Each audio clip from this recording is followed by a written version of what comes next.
Hello everyone, welcome to my YouTube channel. कैसे हो आप सभी? आई होप आप सब बहुत अच्छे होंगे।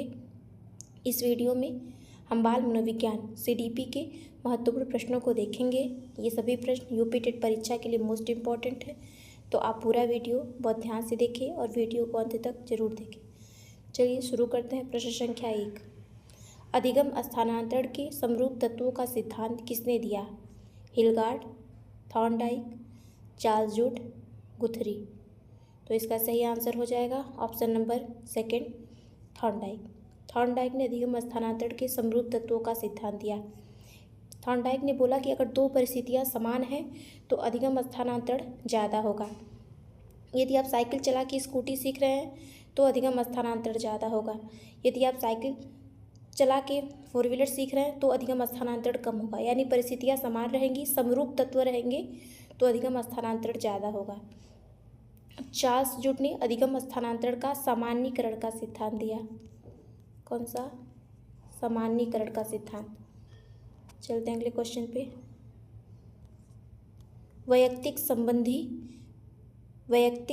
व्यक्तित्व संबंधी वैयक्तिक मनोविज्ञान किसकी देन है?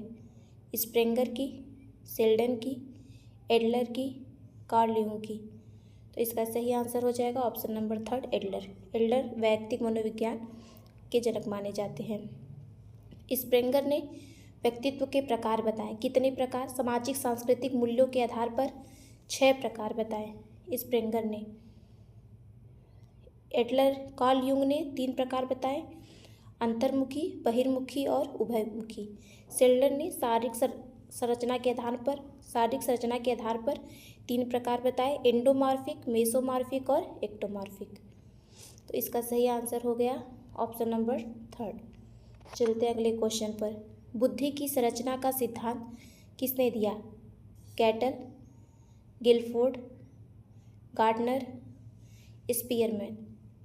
तो इसका सही आंसर हो जाएगा ऑप्शन नंबर सेकंड, गिलफोर्ड। इसे बुद्धि का त्रिआयामी सिद्धांत भी कहते हैं। क्या कहते हैं? बुद्धि का त्रिआयामी सिद्धांत या 3 डायमेंशनल थ्योरी, या पूछ ले SI model, structure of intelligence model, तो वो भी किसने दिया? गिलफोर्ड ने। ये 3 आयाम कौन कौन से हैं? विषय वस्तु, संक्रिया और उत्पाद। तो इसका सही आंसर हो गया option number second, Guilford. Cattell ने बुद्धि का तरल व ठोस बुद्धि का सिद्धांत दिया। तरल व ठोस बुद्धि का सिद्धांत अगर पूछे किसने दिया तो कैटल ने। गार्डनर ने क्या दिया? बहुबुद्धि का सिद्धांत, theory of multiple intelligence. Spearman ने क्या दिया? बुद्धि का द्विकारक या फिर पूछ ले त्रिकारक सिद्धांत। चलते हैं अगले क्वेश्चन पे। निम्न में से गेस्टाल्टवादी नहीं है? Kohler, Koffka, Kohlberg, Wertheimer. तो इसका सही आंसर हो जाएगा कोहलबर्ग। कोहलबर्ग गेस्टाल्टवादी नहीं थे। कोहलबर्ग ने नैतिक विकास का सिद्धांत दिया। क्या दिया? नैतिक विकास का सिद्धांत। ठीक है, चलते हैं। बाकी कोहलर, कोफका और मैक्स वर्दीमर ये क्या थे? गेस्टाल्टवादी थे। चलते हैं अगले क्वेश्चन पर। मनोसामाजिक विकास का सिद्धांत किसने दिया? लेव वाइगोस्की, जीन पियाजे, एरिक एरिक्सन, जेरोम ब्रूनर। तो इसका सही आंसर हो जाएगा option number third, Erik Erikson. Erik Erikson ने मनोसामाजिक विकास का सिद्धांत दिया, जिसके तहत इन्होंने 8 अवस्थाएं बताई। इन्होंने अपने सिद्धांत को कितनी अवस्थाओं में बांटा? 8 अवस्थाओं में। लेव वाइगोस्की ने कौन सा सिद्धांत दिया? सामाजिक सांस्कृतिक विकास का सिद्धांत। जीन पियाजे ने संज्ञानात्मक विकास का सिद्धांत और जेरोम ब्रूनर ने संज्ञानात्मक विकास का अधिगम सिद्धांत दिया। तो इसका सही आंसर हो गया सामाजिक विकास का सिद्धांत, एरिक एरिक्सन। चलते हैं अगले क्वेश्चन पर। खोज विधि के जनक हैं पेस्टोलॉजी, मॉरिसन, आर्मस्ट्रांग, किलपैट्रिक। तो इसका सही आंसर हो जाएगा ऑप्शन नंबर थर्ड, आर्मस्ट्रांग। खोज विधि का अन्य और कौन सा नाम है? एक है ह्यूरिस्टिक विधि। अगर पूछ ले ह्यूरिस्टिक विधि तो भी आर्मस्ट्रांग, अगर पूछ दे अन्वेषण विधि ह्यूरिस्टिक विधि, अन्वेषण विधि या फिर खोज विधि, तो आर्मस्ट्रांग। पूछ दे पर्यटन विधि, तो पेस्टालॉजी। पेस्टालॉजी कौन सी विधि दिए हैं? पर्यटन विधि। पूछे इकाई उपागम, इकाई उपागम किसने दिया? तो मॉरिसन ने दिया। परियोजना विधि किसने दी? किलपैट्रिक ने। प्रोजेक्ट मेथड किलपैट्रिक ने। तो इसका सही आंसर हो गया ऑप्शन नंबर 3 आर्मस्ट्रांग। चलते हैं अगले क्वेश्चन पे। जीन पियाजे द्वारा दी गई अवस्थाओं में से किसमें बालक स्व केंद्रित होता है, अर्थात ईगोसेंट्रिक होता है? संवेदीगामक अवस्था, पूर्व संक्रियात्मक अवस्था, मूर्त संक्रियात्मक अवस्था, औपचारिक संक्रियात्मक अवस्था। तो इसका सही आंसर हो जाएगा ऑप्शन नंबर 2 पूर्व संक्रियात्मक अवस्था। यह अवस्था कितने 2 से 7 वर्ष तक होती है। चलते अगले क्वेश्चन पे। मानसिक परीक्षण शब्द का सर्वप्रथम प्रयोग किसके द्वारा किया गया? स्टर्न, अल्फ्रेड बिने, गार्टन, कैटल। तो इसका सही आंसर हो जाएगा ऑप्शन नंबर 4 कैटल। कैटल ने 1890 में एक बुक लिखी, मानसिक परीक्षण एवं मापन। मानसिक परीक्षण एवं मापन, जिसमें पहली बार इन्होंने मानसिक परीक्षण शब्द का प्रयोग किया। इसका सही आंसर कैटल। गार्टन ने सर्वप्रथम बुद्धि शब्द का प्रयोग किया, कब? 1885 में। अल्फ्रेड बिने ने 1908 में मानसिक आयु का संप्रत्यय दिया। किसका? मानसिक आयु का। और स्टर्न ने बुद्धिलब्धि का सूत्र दिया। बुद्धिलब्धि का सूत्र किसने दिया? स्टर्न ने। कब दिया? 1912 में। इसका सही आंसर हो गया ऑप्शन नंबर 4 कैटल। चलते अगले क्वेश्चन पर। अधिगम के वक्र किसके द्वारा दिए गए हैं? वुडवर्थ, वाटसन, एबिंगहॉस, इनमें से कोई नहीं। तो इसका सही आंसर हो जाएगा ऑप्शन नंबर 4 एबिंगहॉस। एबिंगहॉस ने अधिगम के वक्र दिए। कब दिए? 1885 में। कितने प्रकार के? 4 प्रकार के। कौन कौन से? सरल रेखी, उन्नतोदर, नतोदर और एस आकार मिश्रित वक्र। चलते अगले क्वेश्चन पे। निम्नलिखित में से कौन सा एक व्यक्तित्व का प्रक्षेपीय परीक्षण नहीं है?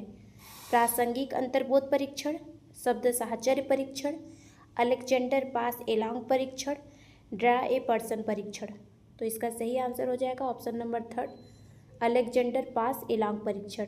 ये व्यक्तित्व का परीक्षण नहीं है, बल्कि ये बुद्धि का परीक्षण है।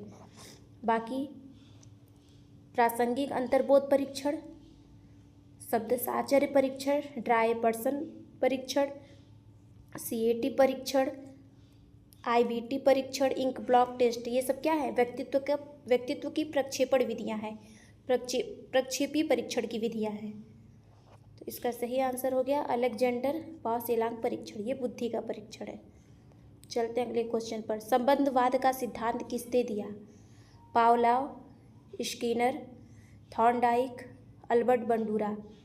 तो इसका सही आंसर हो जाएगा ऑप्शन नंबर 3 थॉर्नडाइक। थॉर्नडाइक ने कौन सा सिद्धांत दिया? संबंधवाद का सिद्धांत। इनके सिद्धांत का मूल नाम क्या है? प्रयास व त्रुटि का सिद्धांत। प्रयास व त्रुटि का सिद्धांत। अन्य नाम कौन कौन से हैं? एक है संबंधवाद का सिद्धांत। पूछ दे संयोजनवाद का सिद्धांत किसने दिया? तो थॉर्नडाइक। संबंधवाद का सिद्धांत ये तो दिया ही है। पूछते बंध का सिद्धांत और पूछते उद्दीपक अनुक्रिया का सिद्धांत। उद्दीपक अनुक्रिया का सिद्धांत या फिर आवृत्ति का सिद्धांत, ये सब थॉर्नडाइक के सिद्धांत के अन्य नाम हैं। चलते अगले क्वेश्चन पर। संवेग व संज्ञान एक दूसरे से पूर्णतः अलग हैं, स्वतंत्र हैं, सन्निहित हैं, संबंधित नहीं हैं। तो इसका सही आंसर हो जाएगा ऑप्शन नंबर 3 सन्निहित है। संवेग एवं संज्ञान क्या है? एक दूसरे से पूर्णतः सन्निहित है। केवल एकमात्र मनोवैज्ञानिक है जेजोंग या फिर कह ले जेजोंग, जो मानते हैं कि संवेग व संज्ञान पूर्णतः अलग हैं। बाकी सभी मनोवैज्ञानिक का मानना है कि संवेग और संज्ञान एक दूसरे से सन्निहित है या संबंधित है। चलते हैं अगले क्वेश्चन पर। शिक्षण हेतु मानसिक उद्वेलन प्रतिमान का प्रयोग निम्न में से किसके सुधार हेतु किया जाता है? समझ, अनुप्रयोग, सृजनात्मकता, समस्या समाधान। तो इसका सही आंसर हो जाएगा ऑप्शन नंबर 3 सृजनात्मकता। किसने दिया? एलेक्स ऑसबर्न ने। मानसिक उद्वेलन किसने दिया? एलेक्स एस ऑसबर्न ने। अगर कभी कभी सृजनात्मकता उत्तर में ना रहे तो आप समस्या समाधान भी लगा सकते हैं।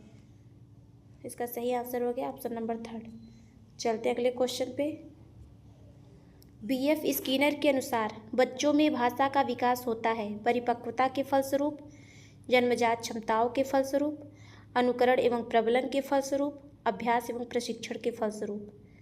तो इसका सही आंसर हो जाएगा बीएफ स्किनर के अनुसार अनुकरण एवं प्रबलन के फलस्वरूप किसका विकास होता है? भाषा का विकास। चलते हैं अगले क्वेश्चन पे। निम्न में से कौन ब्लूम की वर्गीकरण की संज्ञानात्मक पक्ष से संबंधित नहीं है? ज्ञान, अवबोध, चरित्र निर्माण, विश्लेषण। तो इसका सही आंसर हो जाएगा ऑप्शन नंबर 3 चरित्र निर्माण। ब्लूम की टेक्सोनॉमी के कितने पक्ष हैं?